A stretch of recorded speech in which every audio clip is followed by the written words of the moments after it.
when patients come to see me, they should expect me to listen, more than anything.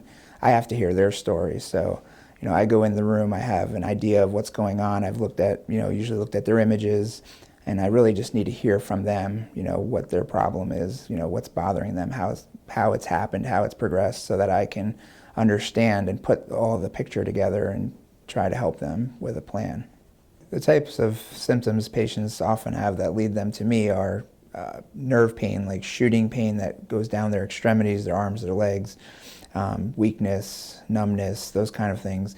Although they can be things that don't involve the spine, oftentimes they are. So really any type of shooting pain, electric shock-like pain that goes down their arms or legs, pain and numbness that wake them from sleep at night in their arms or hands, and then, things that can affect their vision or their speech or their hearing. Those things can often lead to us finding something that's, within their neurologic system that needs treated. I think getting to know people on a personal level helps put them at ease, so that, it's a very intimate thing to have surgery. You're very vulnerable, you're under anesthesia, your life and limb is in the hands of somebody else, and sometimes you've met that person for 45 minutes before surgery and that's all you've had. So just kind of getting somebody to see that you're a person and that you really do care is important. When I started training, we used X-ray to put in screws into the spine, and although it was relatively safe and accurate, we've now used computer navigation to put the screws in, which has dramatically increased the safety of putting the screws in accurately, which can prevent nerve injury and misplaced screws and longer anesthesia time. So I think just seeing the whole technology, the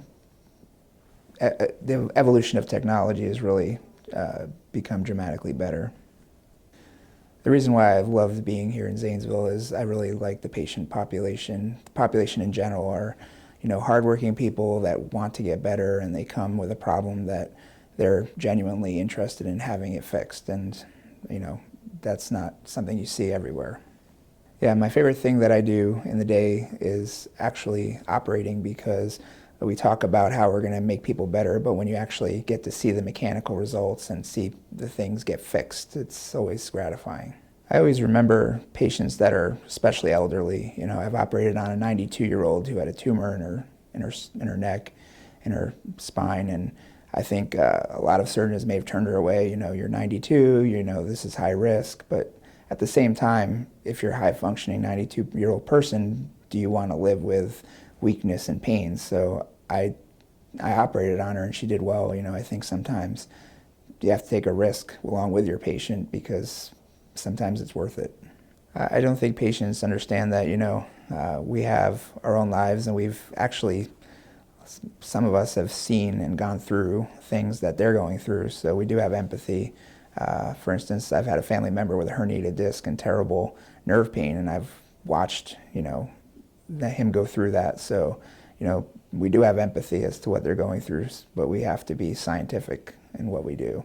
People with chronic pain have multidimensional problems. It's usually a pain that's been persistent, has caused them to lose sleep and become emotionally and really psychologically drained and affected. So, a lot of times just giving them some hope that something can be done is very helpful, but a lot, they do require multi-specialty treatment, and it's a really difficult situation just given the lack of mental health specialists that are around these days. It's just hard to get them all the help they need. But a lot of times just relieving some of the pain is helpful, so we try our best.